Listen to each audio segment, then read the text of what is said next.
It's Chelsa Messenger with Picks and Parlays. We're talking NBA, Hornets at Nets. We've got a promo code. The code is FINAL for 20% off the entire site at picksandparlays.net. Nets big home favorites here, -8.5.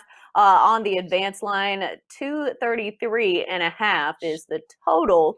We've got the Hornets coming in 24-22, 26-19-1 against the spread. Meanwhile, the Nets are 32-15, 23-24 against the number. We've got Sean Higgs joining us to break this one all down for us. Sean, early lanes on Hornets Nets. Yeah, so, this net team, you're just bringing everybody. Blake Griffin comes in. Marcus Aldridge is coming to town. Who knows? Maybe Steve Nash might be suiting up for this one. Jason Kidd could be coming back for a rerun here. Keith Van Horn, I heard, is interested in signing with the Nets. You know what? I'm leaning on Charlotte here. Nets are in the back-to-back, playing Harden's old team here tonight against the Rockets coming into this game. And who knows what we're going to get in the back-to-back. We know Harden's going to play. That guy's a baller. But, no Durant. Kyrie could sit out for some reason.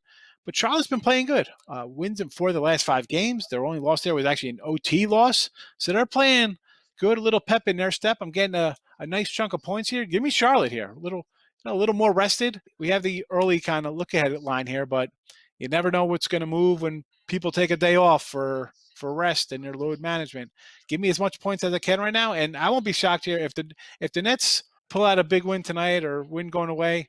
We've seen them lay eggs sometimes, so I won't be shocked that the Hornets even pull one out here as an outright win, but I'll definitely take the 8.5. Yeah, I think 8.5 points is certainly a lot to give a team that is covered in 5 straight games. The Hornets have been cover machines as of late, so I don't think that's a bad play at all. And let's look at this total. It's 233.5 of the advanced line, so obviously it can move quite a bit depending on who's playing.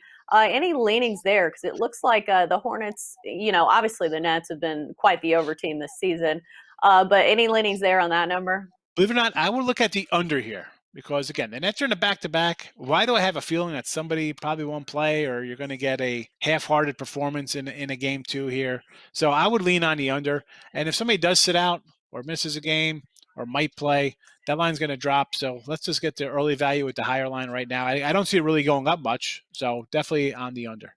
Right, and it looks like the Nets have actually hit the under in 1, 2, 3, 4, 4 of their last 5, and then you've got Charlotte rolling in with unders hitting in 6 of their last 7. So definitely take a good hard look at that number, but just some things to consider when betting on that one. But that's going to do it for our NBA talk here on Picks and Parlays. Great stuff from Sean Higgs as always. Sean, thanks for joining us.